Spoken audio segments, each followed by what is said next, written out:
Okay, so the topic that I have been, the subject that I have chosen for now is software engineering, and this is the syllabus of software engineering for us. As you can see here, now we have this syllabus, that is, first we have process models. We have different process models like waterfall model. We can see here the process models. See, first one is the waterfall model. Second is iterative model. Then we have spiral model, rapid application development model. So these are the different models that we will study in this process model. Then we have this agile process model. इस topic से भी अब questions अच्छे खासे आते हैं, like extreme programming और you can say this match the following में क्वेश्चंस आते हैं. Then we have functional and non functional requirements. इसमें से आपके एसआरएस के कैरेक्टरिस्टिक्स हो गए कि what are the characteristics of SRS. And then use cases. Then we have आपका data flow diagram we have and other diagrams. उसमें आपके मैच द फॉलोइंग में क्वेश्चंस बनते हैं यहाँ से. Then in software design we have this very important topic that is cohesion and coupling. इससे हमेशा क्वेश्चन आता है and it is very important इस यूनिट से, cohesion and coupling. Okay, then form software quality. So we have cohesion and coupling. इसमें आपके different types of cohesions होते हैं and different types of coupling होती है. तो इसमें आपका आता है कि बेस्ट कपलिंग कौन सी है, आपकी बेस्ट कोहेशन कौन सी है, वर्स्ट कौन सी है. और उसमें आपकी आती है उसमें फिर आपका आता है मैच द फॉलोइंग, इसमें से भी. फिर सॉफ्टवेयर क्वालिटी में आपका ये आता है RMMM model, software reliability. Then quality control. Then from estimation में से आपके बहुत सारे न्यूमेरिकल्स आते हैं स्पेशली, जिसमें आपका फंक्शन पॉइंट एस्टिमेशन आता है, कोकोमो मॉडल इसमें से आता है. देन यू हैव अब आपका वो एफर्ट पर पर्सन वाला न्यूमेरिकल्स भी आने लगे हैं अब. Then in software testing is another important topic जो बहुत ही ज़्यादा इम्पॉर्टेंट है. इसमें आपका वेरिफिकेशन, वैलिडेशन का आपका डेफिनेशन, इनके डिफरेंस. देन आपकी white box testing, black box testing. Then आपकी अल्फा बीटा टेस्टिंग. मतलब ये वाली यूनिट आपकी बहुत ही ज़्यादा इंपॉर्टेंट है क्योंकि इससे बहुत सारे क्वेश्चंस बन सकते हैं. सॉफ्टवेयर कॉन्फ़िगरेशन मैनेजमेंट से भी क्वेश्चंस आ सकते हैं आपके, जैसे डेफिनेशन पूछ सकते हैं. रिवर्स इंजीनियरिंग की डेफिनेशन क्या है, सॉफ्टवेयर री इंजीनियरिंग की डेफिनेशन क्या है. आपको 2-4 पॉइंट्स दे देंगे वो और फिर वो पूछेंगे कि इसमें से करेक्ट कौन सा है, इनकरेक्ट कौन सा है, ऐसे. ओके, सो आई थिंक इसमें आपका मोस्टली आपको जो फोकस देना है उसमें, अभी सिंस ये थ्योरी आपका सब्जेक्ट है तो इसमें अगर थ्योरी से आपके मैच द फॉलोइंग वाले क्वेश्चंस बन सकते हैं. फिर आपको न्यूमेरिकल दे सकते हैं इसमें कि न्यूमेरिकल्स में आपको बताना है कौन कौन से न्यूमेरिकल्स आ सकते हैं. मतलब आपके फंक्शन पॉइंट के न्यूमेरिकल्स हो गए. एक आपकी होती है इसमें साइक्लोमैटिक कॉम्प्लेक्सिटी, वो भी ऑलमोस्ट एवरी ईयर आपसे पूछी ही जाती है, तो उसमें भी आपको ट्राई करना है कि ये आप करके जाओ साइक्लोमैटिक कॉम्प्लेक्सिटी वाला. Okay, so now the question as we studying software engineering. तो पहला क्वेश्चन ये है कि व्हाट इज सॉफ्टवेयर. यहाँ पे लिखा है software is a collection of instructions and data that tell the computer how to work. ये अगर आप किसी लेमैन, मतलब किसी नॉर्मल इंसान से पूछोगे तो भी आपको बता देगा कि सॉफ्टवेयर जो है वो कलेक्शन ऑफ प्रोग्राम्स है, ठीक है. बट अगर कोई आपसे जेन्युइन, मतलब आपके ही फील्ड का बंदा पूछे कि सॉफ्टवेयर होता क्या है, तो आप खाली उसको ये नहीं बोल सकते कि it is a collection of programs. फिर आपके आता है it is a collection of programs, then documentation and operating procedures. Okay, so अब इसमें यह है कि what are these things. Programs तो आपको सभी को पता है, जो भी आप कोड लिखते हो दैट इज प्रोग्राम. जो भी आप सॉफ्टवेयर बनाने के लिए जितना भी आप कोडिंग वोडिंग करते हो that is program. Now what is documentation. Documentation में आपका जब भी आप कोई सॉफ्टवेयर बनाते हो तो आपको चाहिए होता है कि आप अपने जो आपका प्रोग्राम, जो आपका सॉफ्टवेयर है, उसमें अच्छे से डॉक्यूमेंटेशन, जिससे कि जो यूज़र है उसे समझ में आए, like SRS, software requirement specification, और आपके डिफरेंट डॉक्यूमेंटेशन जितने भी हर स्टेप पे जितने भी डॉक्यूमेंटेशन आपने दी है वो सारी की सारी इसमें आप इंक्लूड कर सकते हैं। ठीक है, फिर आपके डिफरेंट टाइप्स आपके डॉक्यूमेंटेशन में आपके टेस्टिंग में आ जाते हैं, क्या डिफरेंट टाइप्स ऑफ डॉक्यूमेंट्स आपने इसमें यूज़ किए हैं। SRS में आपके आ गई कि आपने क्या क्या रिक्वायरमेंट्स थी यूज़र की जो उसने यूज़ की, फिर उसमें क्या क्या उसने मेथड्स जो उसमें यूज़ किए, क्या क्या उसमें डिज़ाइन क्या यूज़ किया, ये सारा आपका डॉक्यूमेंटेशन में आ जाएगा। पूरा पेपर वर्क बेसिकली जो भी आपका सॉफ्टवेयर से रिलेटेड पेपर वर्क होगा वो आपका इसमें डॉक्यूमेंटेशन में आ जाएगा। Now what are operating procedures. Operating procedures नाम से थोड़ा बहुत समझ में आ रहा है कि वो प्रोसीजर्स जो हम एक सॉफ्टवेयर को ऑपरेट करने में हेल्प करते हैं। तो आप इसको ऐसे समझो कि बेसिकली मैनुअल, जब भी हम कुछ सामान खरीदते हैं, हम कोई सॉफ्टवेयर हमारे पास आता है तो हमारे पास एक इंस्टॉलेशन गाइड आती है, मैनुअल कह लीजिए या गाइड, इंस्टॉलेशन गाइड आती है, एक यूज़र गाइड आती है जो आपको ये गाइड करती है कि क्या क्या आप कैसे कैसे आप अपना सॉफ्टवेयर, आप सपोज कुछ भी छोटी सी छोटी चीज़ ले लो, सपोज आपने फ़ोन ही क्यों नहीं लिया, अगर आपका फ़ोन भी है या आपने कोई वॉच ली है जिसकी थोड़ी जो डिजिटल वॉचेस होती हैं, उसके संग आप देखोगे कि आपको एक वो हमेशा वो देते हैं गाइड कि अगर आपको ऐसे स्टेप 1 में आपको ये करना है, स्टेप 2 में आपको ऐसे करना है। तो यू कैन सी ना इंस्टॉलेशन गाइड जो होती है, एक होती है आपकी यूज़र गाइड, एक होती है installation guide, and different types of guides भी देते हैं वो कि मतलब अगर आगे चल के कोई दिक्कत हो तो उसकी संख्या है, मेंटेनेंस एंड वारंटी कार्ड, जो भी ये सब चीज़ें आती हैं ये आपकी ऑपरेटिंग प्रोसीजर्स में आते हैं कि आपको कैसे उस सॉफ्टवेयर को कैसे ऑपरेट करना है, कैसे यूज़ करना है, कुछ दिक्कत आ जाए तो आपको क्या करना चाहिए। सो ये चीज़ें होती हैं आपकी प्रोग्राम्स, डॉक्यूमेंटेशन और ऑपरेटिंग प्रोसीजर्स। सो व्हेनेवर अगर कभी भी ऐसा पूछा जाए कि सॉफ्टवेयर क्या है, तो it is not only collection of programs, it is collection of programs, documentation and operating procedures. now next that we should know is what is engineering. as you know कि आपका जो सॉफ्टवेयर इंजीनियरिंग है, it is made up of two terms, software plus engineering. Software तो हमने पहले ही mention कर दिया कि it is a collection of programs, guide, operation procedures, documentation. Now what is engineering? So engineering is all about developing products using well-defined scientific principles and methods. So in engineering, what is engineering? We can define it as कि we are making a product in which we have a well-defined procedure, we have some principles and we have some certain method जिसकी help से हम एक product develop करेंगे. Okay. So now if we combine software and engineering, तो क्या definition आएगी हमारे पास? So there was a person named as Fritz Baer, उन्होंने एक definition दी थी software engineering की. Software engineering is the establishment and use of sound engineering principles in order to obtain economically software. So what is कि एक आपकी software engineering में क्या होता है कि हम कुछ इंजीनियरिंग प्रिंसिपल्स यूज़ करते हैं, उनको हम इस्टेब्लिश करते हैं जिससे हम एक इकोनॉमिकल सॉफ्टवेयर डेवलप कर सकें जो रिलायबल हो और एफिशिएंटली वर्क करे रियल मशीन्स पे। सो जो पॉइंट्स यहाँ पे आपको याद रखने, इकोनॉमिकल सॉफ्टवेयर, इकोनॉमिकल हो, रिलायबल हो और वर्क एफिशिएंटली वर्क करे। तो हम सॉफ्टवेयर इंजीनियरिंग की हेल्प से हम वो सॉफ्टवेयर डेवलप करते हैं जो इकोनॉमिकल हो, रिलायबल होता है एंड एफिशिएंटली वर्क करता है। देन IEEE, अब एक डेफिनेशन आपकी फ्रिट्ज बेयर ने दी थी, एक IEEE ने दी है। सो IEEE की डेफिनेशन ये है कि application of a systematic, disciplined, quantifiable approach to the development, operation and maintenance of software. दोनों डेफिनेशंस ऑलमोस्ट सेम ही हैं। उसमें इन्होंने ये बोला है कि हमें एक इकोनॉमिकल सॉफ्टवेयर चाहिए जो रिलायबल हो, अच्छे से काम करे, और IEEE ने बोला है कि हमें एक ऐसा सिस्टमैटिक और डिसिप्लिन्ड और क्वांटिफाइबल अप्रोच देनी है जिससे कि हमें एक ऐसा सॉफ्टवेयर मिले जो डेवलपमेंट, ऑपरेशन और maintenance. So the application of a systematic, disciplined, quantifiable approach to the development, operation and maintenance of a software. आपको बस बेसिकली ये बातें याद रखनी है इसमें कि आपका जो मेन पॉइंट है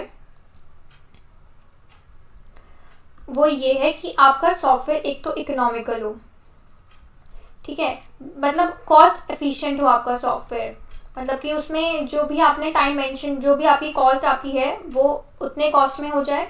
फिर आपका ये है कि टाइम ड्यूरेशन जो है, जितना टाइम दिया गया है उतने ही टाइम में फिनिश हो जाए। This is economical, cost efficient, reliable हो, जो भी वर्क उसे परफॉर्म करना है वो अच्छे से उस काम को परफॉर्म करे और एफिशिएंटली वर्क करे रियल मशीन्स पे। ये आपकी जो सॉफ्टवेयर इंजीनियरिंग की बेस जो मतलब जो भी बेसिक है यही है कि कॉस्ट एफिशिएंट हो, विद इन टाइम परफॉर्म करे और रिलायबल हो। Software characteristics now, okay clear, okay. So now next is software characteristics. अब सॉफ्टवेयर कैरेक्टरिस्टिक्स में पहले सॉफ्टवेयर से पहले वी शुड नो कि बाकी और एक आपने एक कर्व के बारे में सुना होगा। Have you seen this curve, या सुना है आपने कभी इस कर्व के बारे में? क्या आप बता सकते हैं इस कर्व को क्या बोलते हैं, क्या नाम है? It is bath tub curve. Okay, इसका नाम आप याद रखना, हो सकता है कि क्वेश्चन आपको एग्जाम में इसी से पूछ लें, नाम सिर्फ पूछ लें। ओके ना, ये सब ना मेंशन करें। तो जो आपका ये बाथ टब कर्व है, as you can see it is in shape of a bath tub, ठीक है, इसलिए इसका नाम दिया गया है बाथ टब कर्व। ये जो है ये आपके हार्डवेयर प्रोडक्ट के लिए होता है। ओके, अब इसमें आपके 3 फेज आते हैं। पहला फेज है बर्न इन फेज, दूसरा है यूजफुल लाइफ फेज और तीसरा है वेयर आउट फेज। अब बर्न इन फेज जो है उसको, इसमें क्या है, यहाँ पे हमने एक एक्स एक्सिस है और एक वाई एक्सिस है। एक्स में क्या किया इन्होंने, टाइम स्लॉट, टाइम दिया है कि ये time with in time product का क्या कैसा इसका टाइमलाइन रहती है, एंड ये वाई एक्सिस पे इन्होंने फेलियर इंटेंसिटी बताया कि किस टाइम पे प्रोडक्ट ज़्यादा चांसेस हैं फेल होने के और किस टाइम पे वो स्टेबल रहता है। ओके, सो अब ये आपका जो बर्न इन फेज है, इसमें आप देखो सबसे यहाँ पे इस पॉइंट पे फेलियर इंटेंसिटी सबसे ज़्यादा है। It is the starting phase, ये आपका स्टार्टिंग फेज होता है किसी भी हार्डवेयर प्रोडक्ट का। इसमें क्या होता है कि जब भी कोई प्रोडक्ट आता है, तो हो सकता है जैसे आप कभी कोई आपने प्रोडक्ट खरीदा सपोज, ठीक है, तो ऐसा हो सकता है बहुत बार कि वो आपने यूज़ किया और वो चला ही नहीं, तो इट इज़ कि इसकी इंटेंसिटी, फेलियर इंटेंसिटी बहुत ज़्यादा है। ठीक, अब उसके बाद जैसे जैसे टाइम आगे बढ़ेगा, एक आपका यहाँ से आप देखोगे कि इस यूजफुल फेज में फेलियर इंटेंसिटी बिल्कुल स्टेबल है। स्टेबल इसका मतलब कि प्रोडक्ट अपना अच्छे से चल रहा है, there is no problem in the product and it is just working fine, बिल्कुल स्टेबल इसकी इंटेंसिटी है। अब लास्ट आपका आया wear out phase. Wear out phase मतलब कि एक टाइम के बाद, एक पर्टिकुलर अमाउंट ऑफ टाइम के बाद व्हाट हैपेंस कि जो प्रोडक्ट है उसकी रिलायबिलिटी खत्म होने लगती है। एज यू कैन सी, अगर आप अपने किसी भी हार्डवेयर प्रोडक्ट को देखो, लाइक फ़ोन है आपका या आपकी वॉच है, जो भी हार्डवेयर प्रोडक्ट आप देखोगे, आपने नोटिस किया होगा कि एक पॉइंट ऑफ टाइम तक तो वो ठीक चलता है, बट एक लिमिटेड टाइम के बाद उसमें कुछ प्रॉब्लम्स शुरू हो जाती हैं आनी। मे बी उसमें कुछ इंटरनल इश्यूज आ जाते हैं, मे बी वो ख़राब हो जाते हैं, उसकी कोई फंक्शनैलिटी ख़राब हो जाती है। तो इस वेयर आउट फेज में हम जो है उस प्रोडक्ट को डिस्कार्ड कर देते हैं। ठीक है, so this is the bathtub curve and just please याद रखना कि ये हार्डवेयर प्रोडक्ट के लिए होता है, हार्डवेयर के लिए। ओके, कभी आपसे पूछे तो ये आपको पता होना चाहिए। और इसमें 3 फेज होते हैं इसमें, burn in phase, useful life phase and where out phase. Okay, यहाँ पे ये आपका बर्न इन फेज जो है आपका स्टार्टिंग फेज है। स्टार्टिंग में क्या है कि फेल, या तो वो स्टार्टिंग में ही फेल हो जाएगा, नहीं तो इट इज़ कि ठीक है वो आगे अपना, अगर वो फेल नहीं हुआ तो इट विल वर्क फाइन, थोड़ी इसकी फेल इंटेंसिटी विद टाइम कम होती रहेगी बर्न इन फेज में। फिर आपका आएगा useful life phase. Useful life phase is कि अभी आपका स्टेबल हो गया है, अब आप आराम से इस टाइम पीरियड पे ये आराम से वर्क करेगा। Then third is wear out phase, इसमें फिर ये ग्रेजुअली इंक्रीज करेगा आपका वेयर आउट होने के लिए। ओके, ये क्लियर है ये वाला? तो मैं नेक्स्ट आपको समझाऊं फिर। क्लियर? ओके, नाउ अब एक ये ग्राफ है, ठीक है, ये ग्राफ जो है ये आपका सॉफ्टवेयर कर्व है। ठीक, अब इसमें क्या डिफरेंस है, इसमें आपको आपके अकॉर्डिंग क्या डिफरेंस लग रहा है आपको इन दोनों कर्व्स में, हार्डवेयर और सॉफ्टवेयर में? शुभम, ओम, कीर्ति, आप इसे कोई बताएगा इसमें डिफरेंस, इनमें इसमें क्या डिफरेंस है इन दोनों कर्व्स में, और मैं बताऊं?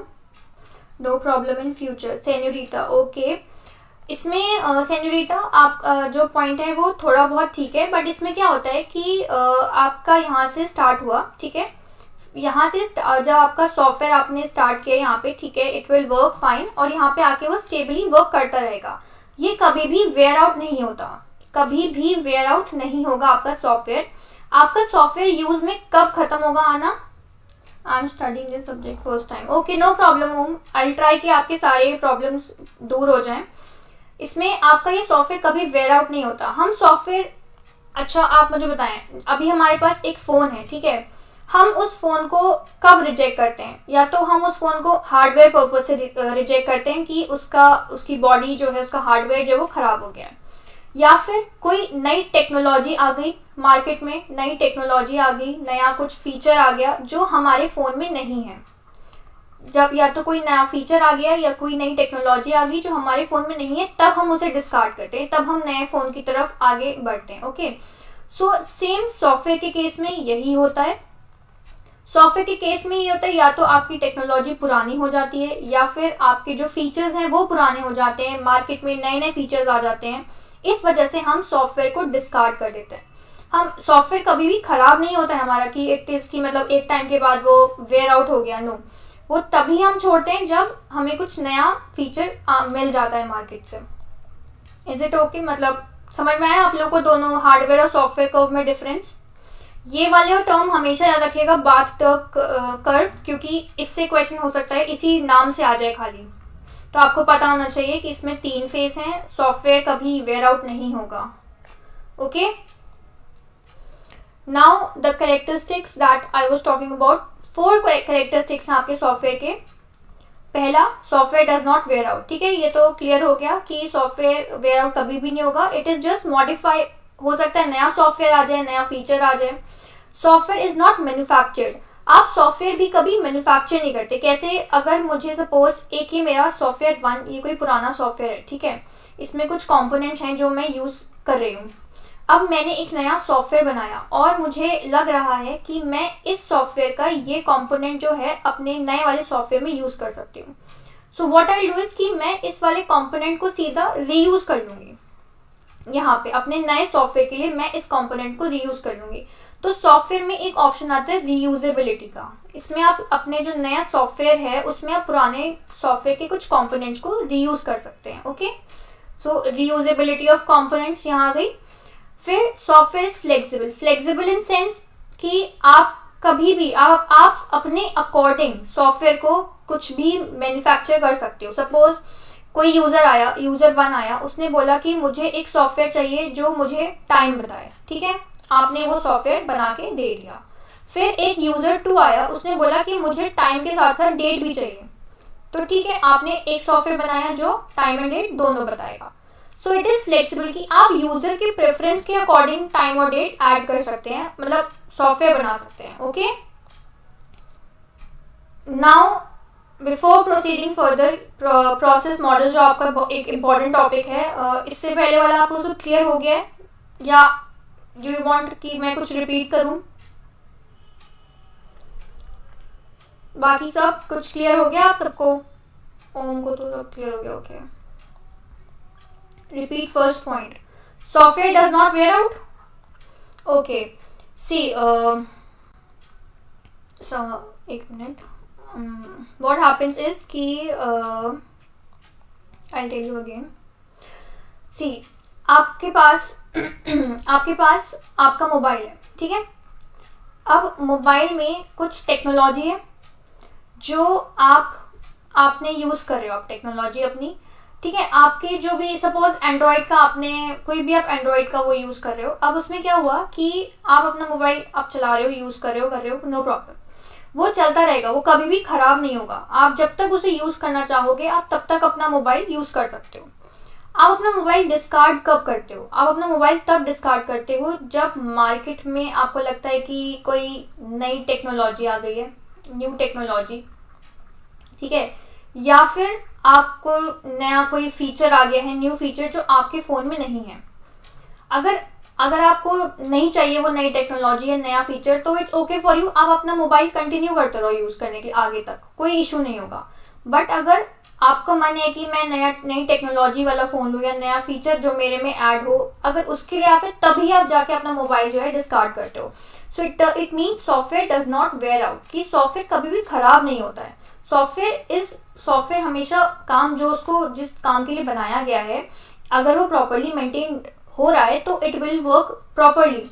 बट अगर कोई नई फीचर या नया कुछ टेक्नोलॉजी मार्केट में आ जाए तभी वो आप उसको डिस्कार्ड करोगे, वरना आप उसको कभी भी वो डिस्कार्ड नहीं होता है। So okay, moving forward now, process model. So अब सॉफ्टवेयर लाइफ साइकिल मॉडल।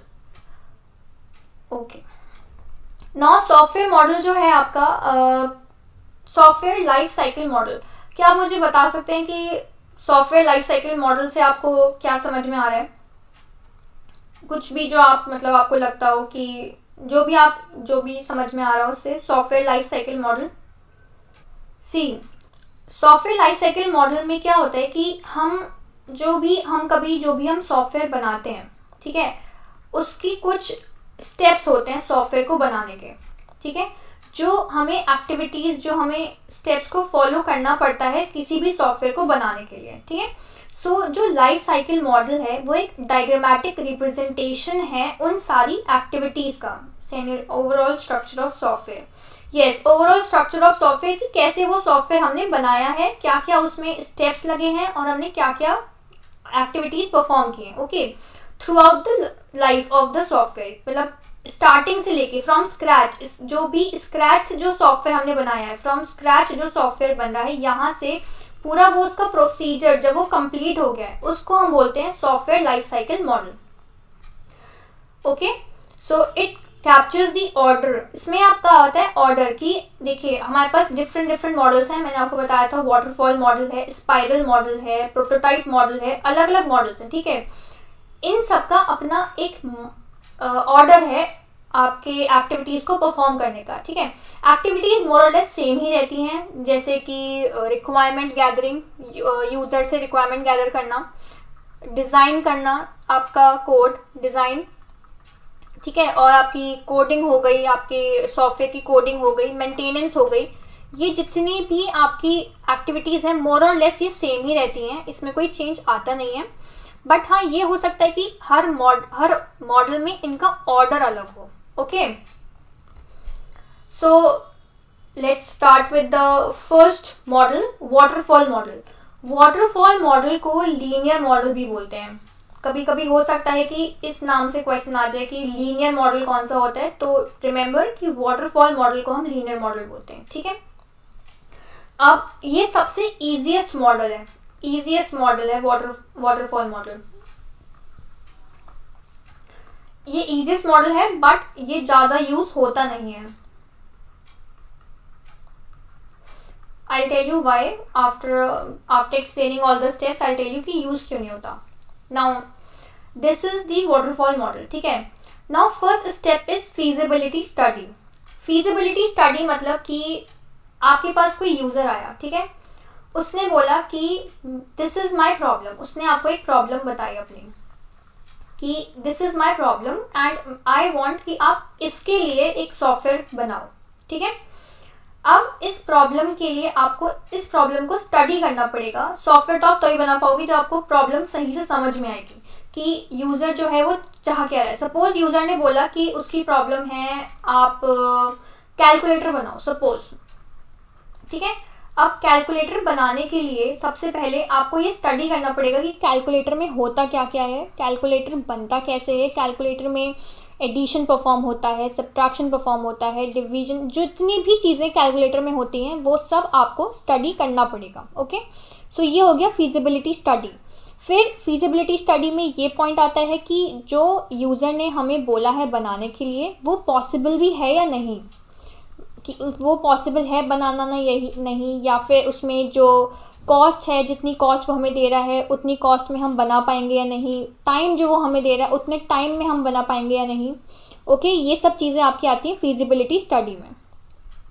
फिर सेकंड हुआ आपका रिक्वायरमेंट एनालिसिस। अब रिक्वायरमेंट एनालिसिस, अब हमने पता लग गया हमें कि ठीक है, हमें जो प्रॉब्लम दी है यूज़र ने उसके लिए हमें क्या है वो प्रॉब्लम, हमने अंडरस्टैंड कर लिया कि what is the problem, what हमने फाइंड कर लिया कि ठीक है, हमें पता लग गया कि प्रॉब्लम है क्या। अब हमें प्रॉब्लम के लिए चाहिए क्या क्या रिक्वायरमेंट्स होंगी। जैसे कैलकुलेटर की अगर मैं बात करूँ तो कैलकुलेटर में ही आपको डिफरेंट मैथमेटिक्स ऑपरेशन आने चाहिए, मैथमेटिकल ऑपरेशंस डिफरेंट आपको पता होना चाहिए कि इन सब का काम क्या है। तो ये आपकी रिक्वायरमेंट्स हैं। ये तो मैं आपको फॉर एग्जांपल कैलकुलेटर बता रही हूँ। जो भी बड़े बड़े सॉफ्टवेयर ये जो भी बनते हैं उनमें आपको रिक्वायरमेंट्स एनालाइज करनी पड़ती है कि क्या रिक्वायरमेंट होगी, क्या ज़रूरत होगी। आपको बार बार यूज़र से पूछना पड़ेगा कि आपको क्या चाहिए, आपको ये वाला, आपको मॉड का अगर मैं कैलकुलेटर का एग्जांपल लूँ तो आप पूछोगे मॉड का फीचर तो नहीं चाहिए आपको, या डिफरेंट फीचर्स जो होते हैं, मेमोरी का फीचर तो नहीं चाहिए आपको, ये सब। ओके, फिर आया डिज़ाइन। अब डिज़ाइन में क्या आता है, डिज़ाइन इज़ कि हमें कैसा सॉफ्टवेयर बनाना है, कि सॉफ्टवेयर का डिज़ाइन क्या होगा, क्या उसमें यूज़, मतलब कैसा उसका एक टाइप का ब्लूप्रिंट बनाते हो। फिर आप अपने उनसे बात करते हो जो भी आपके कस्टमर हैं। मतलब कुछ में क्या होता है कि हर इवेंट पे, हर उस पे आपके स्टेप पे कस्टमर का इन्वॉल्वमेंट होता है, मोस्टली पे नहीं होता। ठीक है। वाटरफॉल में क्या होता है कि आप जो है यहाँ मेंटेन, मतलब टेस्टिंग हो जाती है, मेंटेन हो जाता है, उसके बाद आप यूज़र को दिखा सकते हो अपना जो भी आपका सॉफ्टवेयर है। हर स्टेप पे आप यूज़र से बात नहीं कर सकते। फिर फोर्थ आपके आगे कोडिंग। आपने अपना जो सॉफ्टवेयर, जो यूज़र ने प्रॉब्लम बोली थी वो आपने बना ली। फिर आपने कोडिंग के बाद टेस्टिंग की आपने, कि आपका प्रोग्राम, आपका जो सॉफ्टवेयर है वो सही से काम कर रहा है कि नहीं कर रहा है। फिर आपकी मेंटेनेंस, और फिर आपने यूज़र को वो दे दिया। अब बहुत ही ईजी मॉडल है, कुछ भी नहीं है, बस सिर्फ वाटर, जैसे एक वाटर फ्लो होता है वैसे ही इसमें वाटरफॉल मॉडल में सारे स्टेप्स हुए जा रहे हैं। नाउ द क्वेश्चन इज कि ये यूज़ क्यों नहीं होता है, ज़्यादा यूज़ क्यों नहीं होता है। सबसे पहला ड्रॉबैक जो ये यूज़ क्यों नहीं होता, इसमें यूज़र इन्वॉल्वमेंट नहीं होता। सबसे लास्ट में, मतलब इसमें यूज़र, आपने सब कुछ बना लिया, आपने पूरा कैलकुलेटर बना लिया, उसके बाद आप यूज़र के पास लेके जाते हो कि ये आपका मॉडल है। हो सकता है यूज़र को कुछ चीज़ें ना समझ में आए, लेकिन इट्स टू लेट, क्योंकि आपका सब काम हो चुका है। Second, it is not feasible for large projects. ठीक है, मतलब छोटे मोटे प्रोजेक्ट्स में तो आप इसको बना सकते हो, बट अगर लार्ज प्रोजेक्ट, बहुत ही ज़्यादा बड़ा प्रोजेक्ट है and it is very costly, तो आपको तो यूज़र की वो चाहिए होगी ना, हर उस पर कि यूज़र क्या चाहता है। यूज़र से आप बार बार बात करोगे कि आप कैसा चाहते हो, आप क्या चाहते हो कि आपके सॉफ्टवेयर में यूज़ करें। So it is not feasible for large projects. ये इसकी मेजर ड्रॉबैक है। इसी वजह से वाटरफॉल मॉडल ज़्यादा यूज़ में नहीं है। Okay, clear? किसी को कुछ डाउट हो तो प्लीज़ पूछ लो। Okay, so now next is iterative enhancement model. Now what is this model? Iterative enhancement model जो है ये आपका वाटरफॉल मॉडल का एनहांसमेंट है। ओके, वाटरफॉल मॉडल में वाटरफॉल को एनहांस करके हमने एक नया मॉडल बनाया जिसको हमने बोला iterative enhancement model. Okay, now ये है इसकी ओवरफ्लो, इसका ओवरफ्लो कि कैसे होता है ये। ओके, इसमें क्या है कि इसमें जो है हमने फीडबैक प्रोवाइड कर दिया है।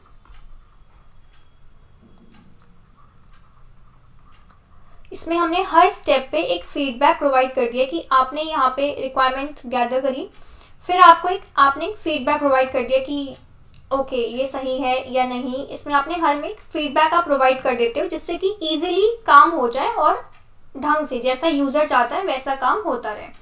ठीक है, फेजेस आपके सेम ही हैं जैसे आपके वाटरफॉल मॉडल में थे। रिक्वायरमेंट आपने गैदर करी, फिर आपने डिज़ाइन बनाया, फिर आपने इम्प्लीमेंटेशन इज कोडिंग और टेस्टिंग। यूनिट टेस्टिंग मतलब कि छोटे छोटे यूनिट्स की testing, integration and system testing, एक साथ पूरे सिस्टम की टेस्टिंग। ये आप जब सॉफ्टवेयर टेस्टिंग हम पढ़ेंगे तो मैं आपको और क्लियर कर दूंगी। 3 टाइप्स की टेस्टिंग होती है, यूनिट टेस्टिंग, इंटीग्रेशन टेस्टिंग और सिस्टम टेस्टिंग। ठीक है, यूनिट टेस्टिंग मतलब एक एक यूनिट की टेस्टिंग, और इंटीग्रेशन मतलब 1-2 यूनिट्स को कंबाइन करके उनकी टेस्टिंग, और सिस्टम हो गई आपकी ओवरऑल पूरे सिस्टम की टेस्टिंग। और फिर आपका हो गया ऑपरेशन और मेंटेनेंस, ठीक है। सो ये आपका इटरेटिव एनहांसमेंट मॉडल है, इसमें हमने हर एक को फीडबैक प्रोवाइड कर दिया, और हमें जो वर्किंग मॉडल है वो बहुत अर्ली स्टेज पे मिल जाता है इसमें, ठीक। लेकिन अब इसकी डिसएडवांटेज क्या है, इसमें डिसएडवांटेज ये है कि सपोज मेरे पास एक बहुत बड़ा प्रोजेक्ट है, तो मुझे उसको छोटे छोटे उसमें डिवाइड करना पड़ेगा मॉड्यूल्स में, जिससे कि हम उसको अच्छे से आप हर अपना जो यूज़र है उसको एक इजी वो आपको बोल सकते हैं कि वर्किंग मॉडल प्रोवाइड कर सकें। अब अगर जो हमारे स्मॉल मॉडल्स हैं उनके संग तो ये हो नहीं पाएगा, क्योंकि वो ऑलरेडी इतने छोटे हैं, आप उसको और क्या ही डिवाइड करोगे उन्हें छोटा छोटा करके। तो ये it works only for large model, okay. इसमें हम लार्ज मॉडल पे वर्क करते हैं, छोटे मॉडल्स पे it will not work because they can not be further divided into small models, okay. Okay, now the third is prototyping model. अब ये तो आपको नाम से सजेस्ट समझ में आ रहा है कि इसमें एक प्रोटोटाइप होता है। Now what is prototype? Prototype model क्या होता है? प्रोटोटाइप मॉडल होता है कि एक हमें सॉफ्टवेयर पूरा तैयार होने से पहले ही एक ब्लूप्रिंट या एक वर्जन, आप कह सकते हो क्रूड वर्जन मिल जाता है सॉफ्टवेयर का, ओके। कि जैसे इसमें आपको मैं दिखाती हूँ, देखिए इसमें आपने रिक्वायरमेंट्स गैदर करी यूज़र से, पहला स्टेप आपने ये किया कि हमें रिक्वायरमेंट्स मिल गई जो भी थी, ठीक है। फिर हमने डिज़ाइन किया अपना सिस्टम जो भी सॉफ्टवेयर था, उसके बाद एक हमने प्रोटोटाइपिंग इज कि एक प्रोटोटाइप, एक छोटा सा वर्जन बनाया उसका, ही प्रोटोटाइप मॉडल बनाया, उसके बाद हमने उसे कस्टमर को दे दिया। कस्टमर का इन्वॉल्वमेंट यहीं पे आ गया इसमें, कस्टमर को दिया हमने, कस्टमर ने उसे इवेलुएट किया। अब मान लो आपने कस्टमर को ये दिया, ठीक है, यहाँ पे ABC ऐसे आपका सॉफ्टवेयर जो आपने कस्टमर को प्रोवाइड किया, बट अब कस्टमर चाहता है कि B यहाँ पे हो और C यहाँ पे हो, मतलब फॉर एग्जाम्पल, तो आपको इसे फिर रिव्यू करना पड़ेगा और फिर आप अपडेट करोगे। बट अगर कस्टमर को है कि ठीक है जो भी आपने बनाया वो मैं सेटिस्फाइड हूँ और वो ठीक है, तो अगर कस्टमर सेटिस्फाई हो जाएगा तो फिर आप उसको डेवलपमेंट फेज में भेज दोगे, फिर वो टेस्टिंग फेज में जाएगा और फिर वो मेंटेनेंस फेज में जाएगा। तो इसमें सबसे अच्छी बात यह है कि एक स्टार्टिंग के फेज में ही एक छोटा सा वर्जन मिल जाता है आपको आपके सॉफ्टवेयर का कस्टमर को, जिससे कि वो ये बता सके कि उसको फर्दर इसमें क्या चेंजेस चाहिए, फर्दर वो इसमें क्या चेंजेस चाहता है, ओके। सो इसकी जो भी आप एडवांटेजेस कहो वो यही है कि एक अर्ली स्टेज में ही एक हमें सॉफ्टवेयर का वर्जन मिल जाता है, अर्ली स्टेज में ही यूज़र जो है वो सॉफ्टवेयर को यूज़ कर सकता है और बता सकता है कि वो उसमें क्या डिफरेंस, क्या चेंजेस चाहता है, क्या इसमें उसको सही लगता है, okay. Now next is your evolutionary model. Now what is evolutionary model? Can anyone answer me? जो इवोल्यूशनरी मॉडल है वो आपका लार्ज प्रोजेक्ट्स के लिए ही वर्क करता है। इसमें आपके छोटे प्रोजेक्ट्स आप वर्क नहीं कर सकते इसमें, क्योंकि इसमें हम एक पार्शियली जो है वो डेवलप करके यूज़र को देते हैं, ठीक है, जिससे कि हम एरर को रिड्यूस कर सकें, जो भी अगर एरर आ रहा है तो उसको हम रिड्यूस कर सकें। ये आपका इवोल्यूशनरी मॉडल है। इसमें क्या है, इसमें भी सेम फीडबैक हर जगह, सॉफ्टवेयर का कॉन्सेप्ट आया, फिर रिक्वायरमेंट्स गैदर करी, फिर डिज़ाइन किया, फिर एक वर्जन बनाया उसे, ठीक है। अगर वर्जन में कुछ प्रॉब्लम है तो हम उसको फिर डिलीवर, मतलब आपके कस्टमर को देने के बाद हम उसमें फिर से एक फीडबैक लेते हैं, फिर उसमें हम जो भी कस्टमर ने हमें फीडबैक दिया है वो फीडबैक अप्लाई करते हैं और फिर हम दोबारा से उसको पूरा प्रोसीजर करते हैं और यहाँ पे हम या फिर उसे डिलीवर कर देते हैं। अब इसमें और प्रोटोटाइप में डिफरेंस क्या है? प्रोटोटाइप में आप यहाँ डिज़ाइन के बाद ही आप एक प्रोटोटाइप दे देते हो, ठीक है, मॉडल, कि आपका ये सॉफ्टवेयर चल रहा है कि नहीं चल रहा है। यहाँ पे क्या होता है, आपने वर्जन डेवलप किया, अगर वो ठीक है तो वो फाइनल हो जाता है, आप उसकी मतलब it's not a type of software, it is the final product. यहाँ पे आपका फाइनल प्रोडक्ट आ गया, अगर यूजर को कोई प्रॉब्लम नहीं है इसमें, इस वाले स्टेप में जो भी आपका वर्जन बना है, तो वो आपका फाइनल हो जाता है और वहीं पे आप उसको डिलीवर कर देते हो। बट प्रोटोटाइप में आप क्या करते हो, प्रोटोटाइप में आप पहले यहाँ पे आपने डिजाइन किया, वो जो भी ये बनता है ये प्रोटोटाइप होता है, it is not the final version. अगर वो इसे अलाउ करता है तो आप फर्दर इसमें और वर्क करके फिर आप यूजर को देते हो। ओके, सो ये डिफरेंस है इवोल्यूशनरी मॉडल में और आपके प्रोटोटाइप मॉडल में। कोई भी डाउट हो तो प्लीज आप पूछ लेना मुझसे, मैं यहीं पे आपको एक्सप्लेन कर दूंगी कि किसी भी मॉडल में कोई भी प्रॉब्लम आ रही हो तो। Now spiral model, spiral model को हम मेटा मॉडल भी बोलते हैं। Okay, Meta model.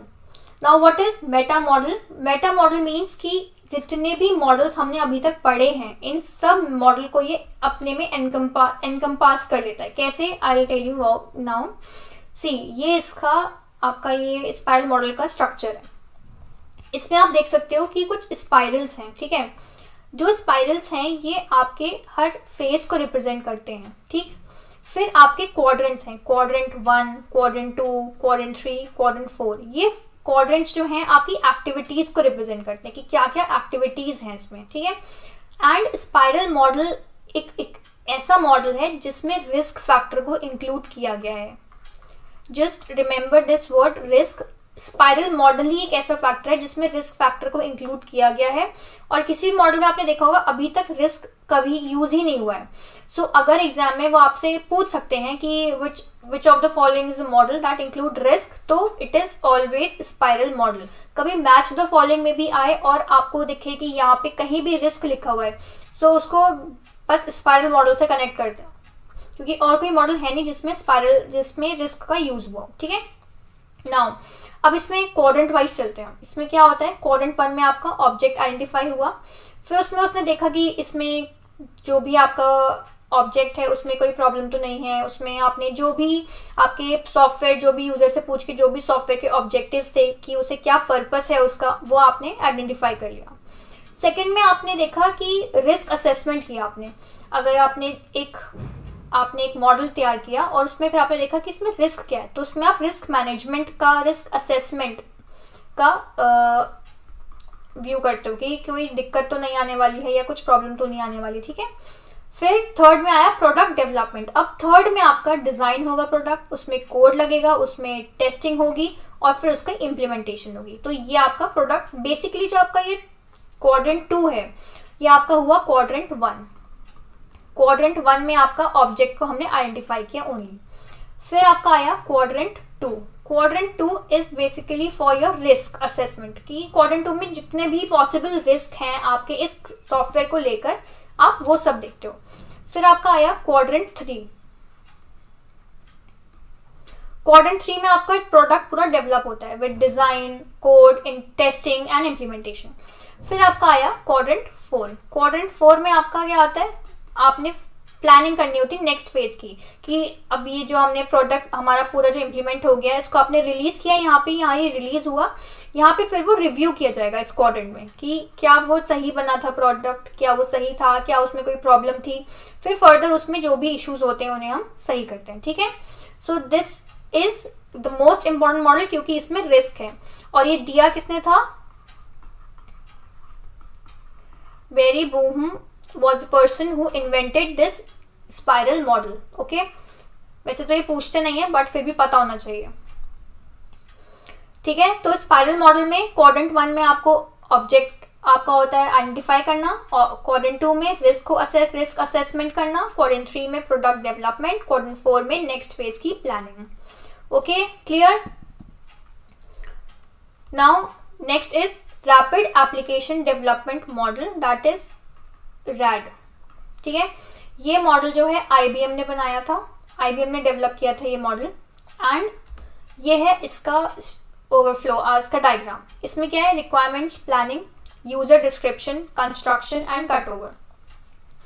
Now what is basically, ये क्यों बनाया गया, क्या जरूरत थी रैपिड एप्लीकेशन डेवलपमेंट की? इसका सोल ये था कि जितने भी यूजर्स हैं उनका हर स्टेप में पार्टिसिपेशन है। आपने देखा होगा जितने भी पहले हमने जो भी मॉडल्स पढ़े थे उनमें एक एक स्टेप पे हम यूज़र को बुलाते थे। जब जैसे अगर हम प्रोटोटाइप की बात करें तो प्रोटोटाइप में हमने कब यूज़र को बुलाया, जब एक प्रोटोटाइप बन गया तब यूज़र की इन्वॉल्वमेंट हुई। सिमिलरली उसमें आपके जो आपका इन्हांस मॉडल था उसमें भी हमने यूज़र से फीडबैक लिया कस्टमर का, उसके बाद हमने इसमें वर्क किया। बट इस केस में ऐसा नहीं है। यहाँ पे आपका हर फेज पे यूज़र से पार्टिसिपेशन होता है। यूज़र से आप अभी हम आगे डिस्कस करेंगे, डिफरेंट टेक्निक्स होती हैं। एक होती है ब्रेनस्टॉर्मिंग, मतलब उसमें हम यूज़र से पूछते हैं कि आपको क्या क्या चाहिए। फिर उसमें क्वेश्चन आंसर्स, क्वेश्चनेयर होता है, इसमें यूज़र बताते हैं कि उसको कैसा चाहिए, क्या चाहिए, मतलब हर स्टेज पे यूज़र का इन्वॉल्वमेंट होता है इसमें। तो this is rapid application development, कि रैपिडली हम जल्दी से एक वो प्रोडक्ट या सॉफ्टवेयर बनाते हैं जिसमें यूज़र को हम हर स्टेज पे अपने साथ इन्वॉल्व रखते हैं, जैसे कि बाद में कोई प्रॉब्लम नहीं आनी चाहिए। तो इट इज़ हमने बनाया और फिर हमने इवैल्यूएट किया, हर स्टेप पे हमने बनाया और फिर हमने यूज़र से लेके इवैल्यूएट किया। ओके, सो अब हाँ, now this is an important चीज़ जो आप अगर चाहो तो आप सब अपने उस पर कॉपी कर लेना, बिकॉज ये एक सॉर्ट ऑफ आप समझ लो क्या बोल सकते हैं, कंपैरिजन है हर मॉडल का कि क्या हर मॉडल में क्या डिफरेंस है। सो वाटरफॉल मॉडल जो है आपका बेसिक मॉडल है, but not applicable for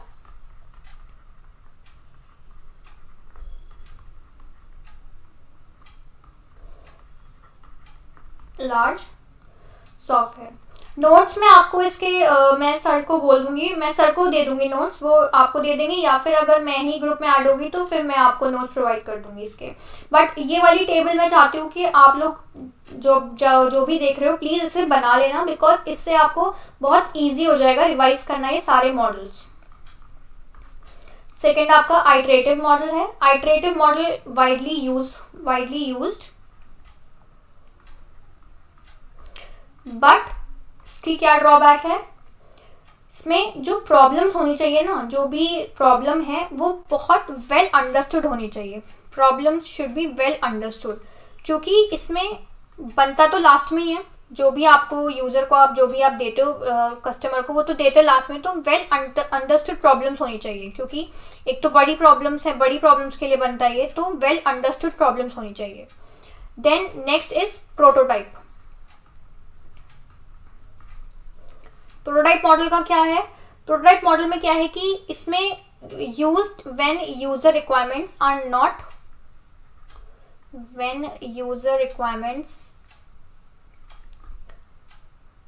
not mentioned properly. Prototype में क्या होता है कि कभी कभी ऐसा होता है कि जो यूज़र है उसे खुद ही नहीं पता होता कि व्हाट एग्जैक्टली वो चाहता है, मतलब what exactly he wants from the software. तो क्या होता है कि कभी वो आपको बताता है कि मुझे ये वाली प्रॉपर्टी चाहिए, ए प्रॉपर्टी चाहिए, फिर वो आप बना देते हो, फिर वो बोलता है नहीं मुझे ये वाली भी चाहिए थी। तो प्रोटोटाइप में तब हम इसे यूज़ कर सकते हैं प्रोटोटाइप मॉडल को, जब यूज़र खुद ही नहीं जानता कि जो उसकी रिक्वायरमेंट्स है वो है क्या एग्जैक्टली। ठीक है, then we have evaluation model. Now what is evaluation model में क्या होता है, लार्ज प्रॉब्लम्स हैं जो हम डिकम्पोज करते हैं छोटी छोटी प्रॉब्लम्स में और फिर हम उन पे वर्क करते हैं। Large problems decompose into smaller problems.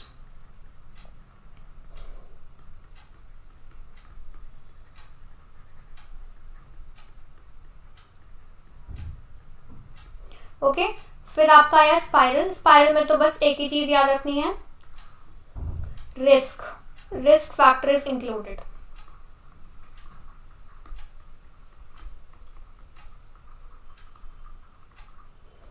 And it is Meta model. Okay, फिर आपका लास्ट है rapid application development, red, active participation of users.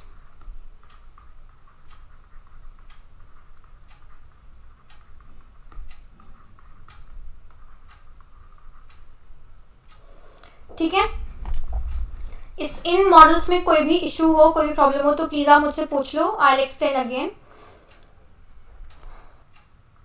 सी, ये आपका एक प्रोटोटाइप में क्या होता है कि आपने प्रोटोटाइप पता है प्रोटोटाइप क्या होता है? प्रोटोटाइप होता है, अगर मैं बोलूँ, it is an toy implementation. Toy implementation मतलब कि छोटी सी इम्प्लीमेंटेशन उस सॉफ्टवेयर की जो हम चाहते हैं बनाना, ठीक है। मतलब रफ इम्प्लीमेंटेशन आप बोल सकते हो कि जैसे अगर आपसे कोई बोलता है कि मुझे एक बड़ा सा सॉफ्टवेयर है जो मैं चाहता हूँ कि तुम बनाओ, तो आप उसको रफली डिज़ाइन कर दो, रफली उसको एक छोटा सा उसका पार्ट बना के आप कस्टमर को दिखा दो, उसको हम बोलते हैं प्रोटोटाइप, ठीक है। अब हमने क्या किया, प्रोटोटाइपिंग मॉडल में हमारे पास रिक्वायरमेंट्स थी, तो हमने उन रिक्वायरमेंट्स को गैदर किया, हमें यूज़र से रिक्वायरमेंट्स मिल गई, ठीक है। अब यूज़र ने सपोज 5 रिक्वायरमेंट्स दी हम अपनी कि डेली टाइमिंग, मेरी आई टेल यू इसके बाद समझाने पर, ठीक है। अब 5 रिक्वायरमेंट्स दी उसने कि मेरे को ये 5 रिक्वायरमेंट्स हैं मेरी, मैं चाहता हूँ ये 5 रिक्वायरमेंट्स आप मेरे सॉफ्टवेयर में डाल दो, ठीक है। ये आपका सॉफ्टवेयर है, ये आपने अभी कुछ है नहीं इसमें, ये है आपकी अब 5 रिक्वायरमेंट्स। अब आपने अपना एक सॉफ्टवेयर डिज़ाइन किया, ठीक है। यहाँ पे आपने उसमें जो भी इसकी 5 रिक्वायरमेंट्स थी आपने फुलफिल कर दी। अब ये जो आपका रेडी हुआ है डिज़ाइन, दिस इज प्रोटोटाइप। ये पूरा नहीं बना है, ना इसमें कोडिंग हुई है, ना इसमें इसका डेवलपमेंट हुआ है, बस एक आपने डिज़ाइन बनाया और एक प्रोटोटाइप सॉर्ट ऑफ तैयार हो गया, टॉय इम्प्लीमेंटेशन जिसको हम बोलते हैं। कि अब हम ये आपने यूज़र को दिखा दिया, यूज़र मतलब आपका कस्टमर, ठीक है। अब प्रोटोटाइप आपने दिखाया, उसके बाद अब कस्टमर ने इसको इवैल्यूएट किया, कस्टमर देखेगा कि जो मैं चाहता था वो है या नहीं, ठीक है। अब मान लो कस्टमर ने बोला कि ये जो तुमने, मान लो ये 5 टैब्स बटन्स हैं कोई, ठीक है, 5, वो बोलेगा मैं चाहता हूँ ये ऐसे ऐसे ऐसे और ऐसे लगे, ठीक है। ये आपकी, इसमें उसने बोला कि ये आपको ऐसे अपडेट करना है, तो आप क्या करोगे, अब वापस से आप अपने रिव्यू और अपडेशन में आ जाओगे। आप अब इसको डिस्कार्ड करके इसकी तरह बनाओगे, ठीक है। फिर वापस आप डिज़ाइन करोगे, फिर वापस आप एक प्रोटोटाइप, ये आपका प्रोटोटाइप बन गया, फिर वापस से कस्टमर इवैल्यूएशन होगा। तो इसमें क्या होता है, जब तक कि कस्टमर फुली सेटिस्फाई नहीं हो जाता, आप उस प्रोटोटाइप को ही डिस्कार्ड करके नया बना सकते हो। इसमें ये नहीं कि आपने पूरा बना लिया और फिर आप कस्टमर को दे रहे हो, कि जैसे हम वाटरफॉल मॉडल में करते थे। वाटरफॉल में क्या होता था, पूरा आपका तैयार हो जाता था मॉडल, लास्ट में, बिल्कुल लास्ट स्टेप में आप कस्टमर को देते थे। अब उसे पसंद आए ना आए, कोई कुछ हो नहीं सकता। अब अगर उसे सही करना है तो वो दोबारा से ही पूरा बनेगा। इसमें क्या है कि आपने डिज़ाइन किया, एक पार्ट प्रोटोटाइप बनाया, फिर आपने कस्टमर को बोला, फिर उसने पूरा, एक ऐसे साइकिल है। अब यहाँ पे जो आपको फाइनल प्रोडक्ट आया है आपका, वो प्रोडक्ट है जो कस्टमर कह रहा है कि हाँ यही मैं चाहता था और यही मुझे मिल गया। सो अब इसके बाद जो है आपने उसको डेवलप किया, फिर आपने उसकी टेस्टिंग करी और फिर आपने उसे मेंटेन किया। सो this is prototype model. Okay senorita, clear?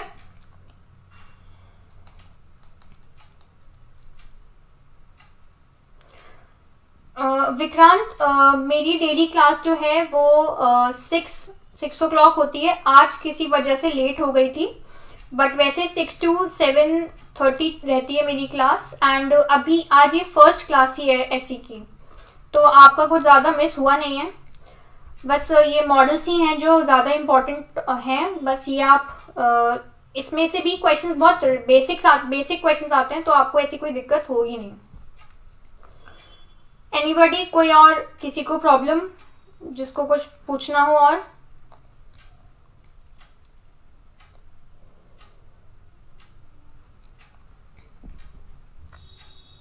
तो shall I wind up for today's class.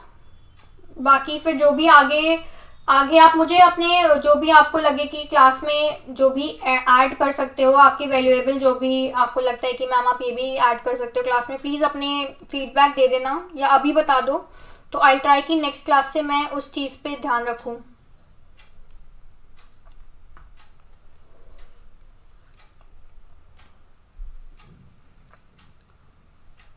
Any suggestions, anything जो आपको कुछ पूछना हो, कुछ बताना हो या कुछ डिस्कस करना हो, कुछ भी? Thank you Om.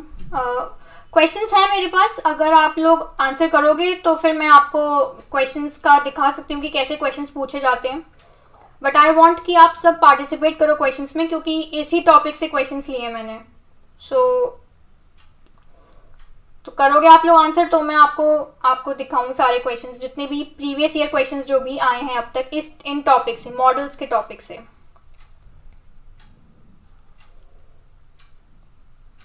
Okay, what about others, बाकी सब आप लोग करोगे आंसर? किसी को एक मिनट। हाँ, okay, so this is the first question. ये आपका 2004 में आया था क्वेश्चन, ठीक है। Which of the following is not a software process model?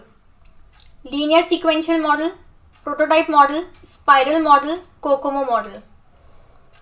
So क्या जो भी आपको लग रहा है आंसर, आप कमेंट में बताओ मेरे को, फिर आई विल टेल कि आंसर सही है गलत। डी। बाकी सब जो भी हैं प्रेजेंट,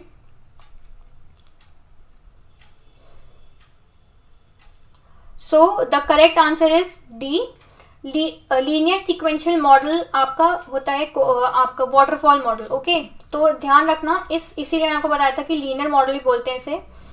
तो क्योंकि ये क्वेश्चन ऐसे आते हैं तो आपको घुमा फिरा के पूछ सकते हैं, पूछते वही चीज़ है बट घुमा देते हैं, ठीक है। सो इसका आंसर है Kokomo model. Next question, system development life cycle has following stages: requirement analysis, coding, design and testing. Which option describes the correct sequence of stages? Answer second का डी। ओके, एंड बाकी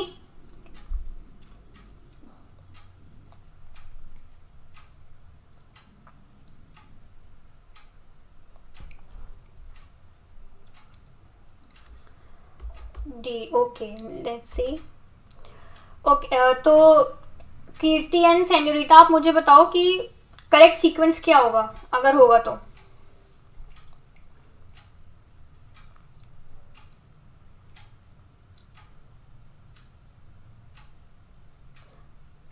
बाकी जो students हैं उन्हें question समझ में आ रहा है ना? आप लोग बताओ मेरे को करेक्ट सीक्वेंस क्या होगा। 1 requirement analysis, okay, then 3 design, okay, 2 coding and 4 testing, ठीक है। बहुत इजी क्वेश्चंस हैं ये जो क्वेश्चंस, जो भी ये आपका 2005 आई गेस का क्वेश्चन है ये। तो ये जितने भी क्वेश्चंस हैं ऐसे ही क्वेश्चंस आते हैं, बस कभी कभी आगे वो आपको पता लगेगा कैसे वो क्या पूछते हैं, ठीक। Now check this question. Yes, okay. 1, 3, 2, 4 is the correct sequence. Okay. Now this question: problems with waterfall model are real projects. समझ आ रहा है? Okay, good. Thank you. Real projects rarely follow this model proposes. It is often difficult for the customer. Working model is available only in the end. Developers are delayed unnecessarily. So which of the following is true?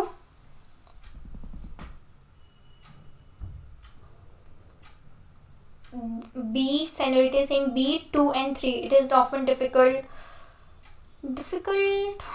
Let's see. Waterfall model difficult क्यों होगा? Customer के point of view से difficult क्यों होगा? Waterfall model में तो कुछ भी नहीं है, बस आपने स्टडी किया, फिर आपने रिक्वायरमेंट गैदर करी, फिर आपने डिजाइन किया, फिर इम्प्लीमेंटेशन हुआ और फिर मेंटेनेंस चली गई।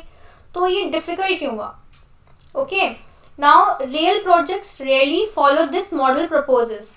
फर्स्ट भी तो होगा। देखो, जो मैंने आपको बताया था कि ये वाटरफॉल मॉडल जो है स्मॉल के लिए होता है, ठीक है। अब स्मॉल के लिए हुआ तो आपके जो भी रियल प्रोजेक्ट्स हैं, जो भी बड़े बड़े प्रोजेक्ट्स हैं, रियल जो प्रोजेक्ट्स हम बनाते हैं, जो रियल लाइफ में जो यूज होते हैं, वो बड़े ही होते हैं, ठीक है।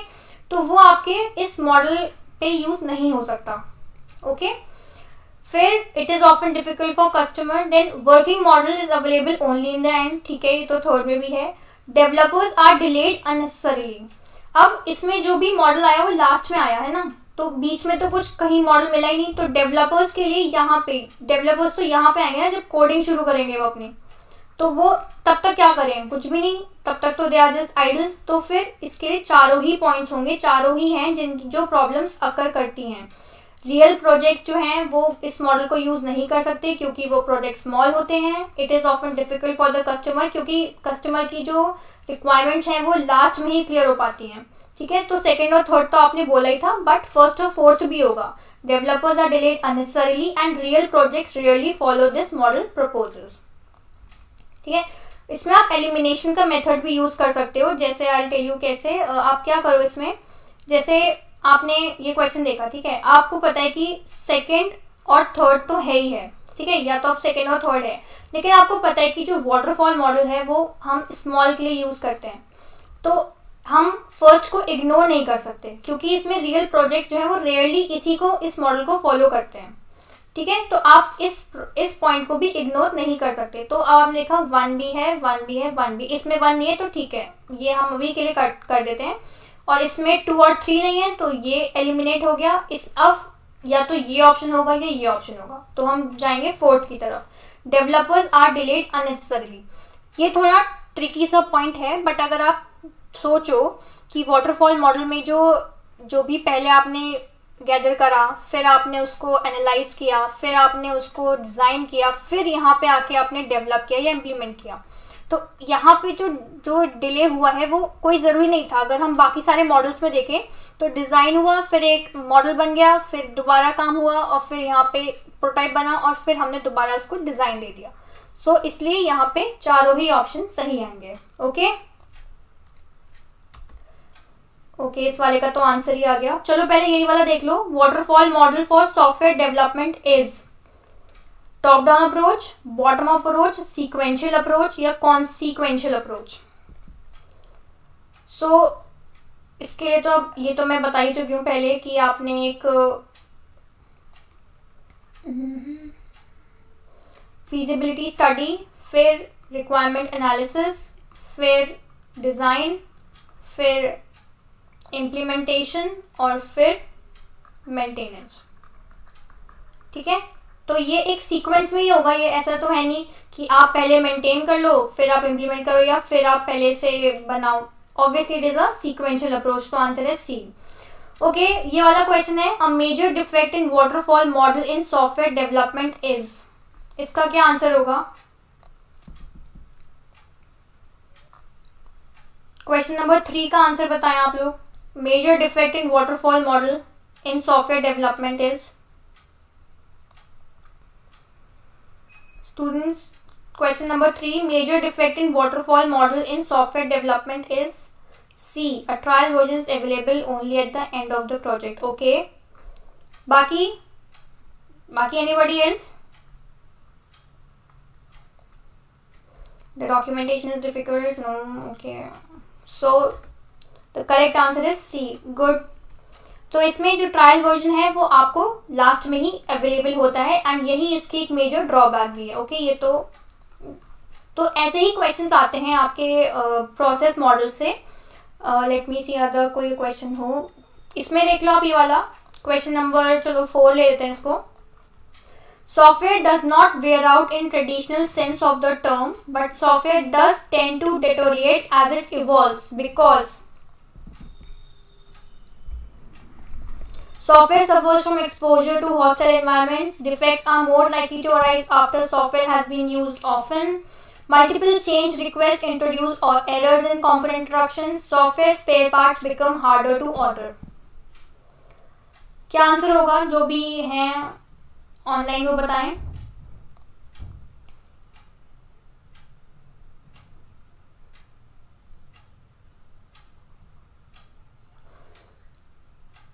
जो भी स्टूडेंट्स प्रेजेंट हैं, क्या लग रहा है आपको आंसर क्या हो सकता है ऑप्शन?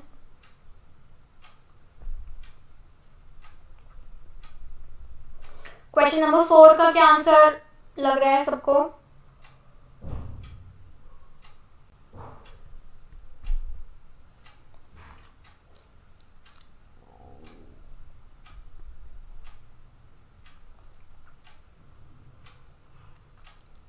कोई बता रहा है या मैं ही बताऊं?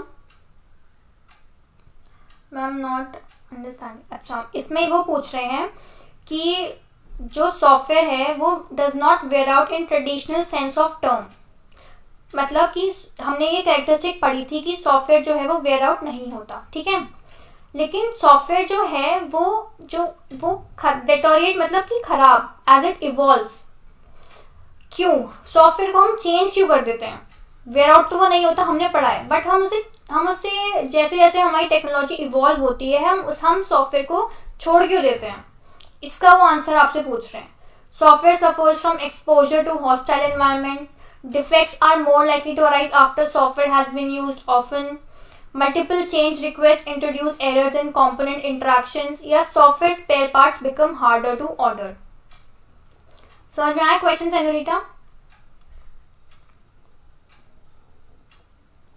चलो I will tell you the answer. इसका आंसर है 3. सी. अब software suffers from exposure to hostile environment, ये तो हो ही सकता है. ये एक बार को हार्डवेयर में तो समझ में आता है कि ठीक है, हार्डवेयर घड़ी है, धूप में रखी थी खराब हो गई, या फोन है धूप में रखा था खराब हो गया, बट सॉफ्टवेयर का तो कोई कनेक्शन होता नहीं है ऐसे हॉस्टाइल एनवायरनमेंट से, तो ये तो गलत हो गया. ठीक है. Defects are more likely to arise after software. yes 3 according to change technology. yes, defects are more likely to arise after software has been used often. हमने वो वाला डायग्राम पढ़ा था कि सॉफ्टवेयर जो है वो कभी भी मतलब डिफेक्ट तो यहाँ पे जो फेलियर इंटेंसिटी थी वो यहाँ पे थी. एक पॉइंट ऑफ टाइम के बाद तो सॉफ्टवेयर काम ही करता रहता है, कोई डिफेक्ट आता ही नहीं उसमें. तो ये वाला क्वेश्चन भी गलत हो गया. हाँ, अगर यहाँ पे हार्डवेयर के बारे में पूछते हो, यहाँ पे सॉफ्टवेयर की जगह हार्डवेयर होता तो ये पॉइंट एक बार को सही था, बट सॉफ्टवेयर के केस में ऐसा नहीं होता. सॉफ्टवेयर स्पेयर सॉफ्टवेयर में कौन से स्पेयर पार्ट्स होते हैं? सॉफ्टवेयर तो पूरा एक साथ ही बनता है. हाँ, ये है कि आपने एक मॉड्यूल उठा के दूसरे मॉड्यूल में यूज कर लिया, ये कर सकते हो, बट स्पेयर पार्ट्स तो नहीं होते सॉफ्टवेयर में, तो ये भी गलत हो गया. तो correct answer is 3rd. Multiple change request introduce errors in component introduction. अब जैसे आपने क्या किया कि एक सॉफ्टवेयर बनाया, ठीक है, आपने क्या किया, उस सॉफ्टवेयर में आपको मल्टीपल चेंजेस चाहिए. मतलब कि आपने एक सॉफ्टवेयर बनाया, ऐसा आपने देखा होगा जब आप कभी कोडिंग करते हो, तो जब आपने कोड लिखा, ठीक है, तो क्या होता है कि जब आपने कोड लिखा पूरा, ठीक है, ये आपका कोड है. अब लाइन नंबर 5 में एक एरर आ रही है, ठीक है, तो हम उस एरर को सही करते हैं. बट क्या होता है, जब वो एरर सही होती है तो उसकी वजह से और 3-4 लाइनों में एरर आ जाती है, बहुत सारी एरर्स आ जाती हैं एक साथ.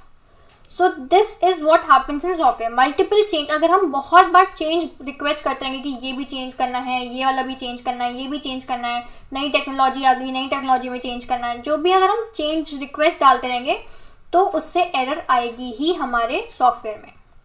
अच्छा, इसका आंसर आ गया.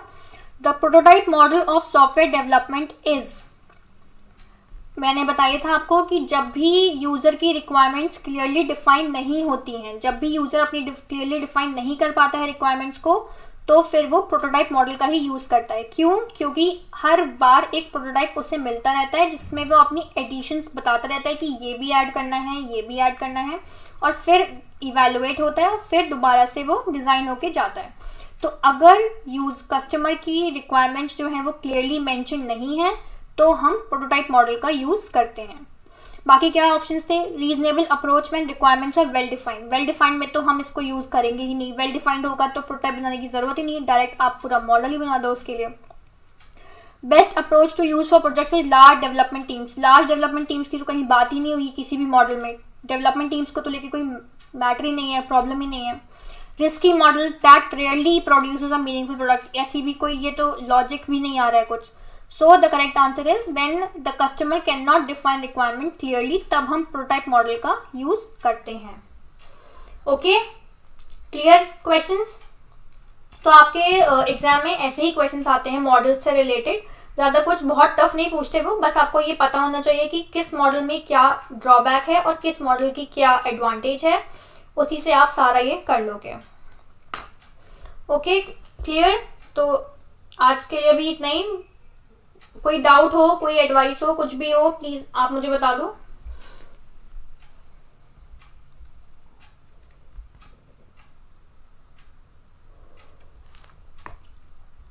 Ma'am please provide notes with all question. या डेफिनेटली मैं जितने भी हैं ये पूरी आपकी जो भी पीडीएफ होगी या जो भी होगा मैं सर को दे दूंगी. तो सर या तो आपको दे देंगे या फिर मैं ही आपको टेलीग्राम पे जब ऐड हो जाऊंगी तो मैं आपको भेज दूंगी. इसमें कोई प्रॉब्लम नहीं होगी. नोट्स वोट्स की वो मैं आपको दे दूंगी. बाकी अब ये आज के टॉपिक में कोई किसी को कुछ प्रॉब्लम या फिर मेरी क्लास का टाइम स्टूडेंट 6 o'clock है, 6 to 7:30. ओके कोई भी चेंज अगर होगा तो आपको बता दिया जाएगा। फिलहाल के लिए तो 6 o'clock ही है मेरी क्लास का टाइम, सो टाइम से प्लीज आप आना और ज्वाइन करना क्लास। ओके चलो okay, thank you everyone, thank you.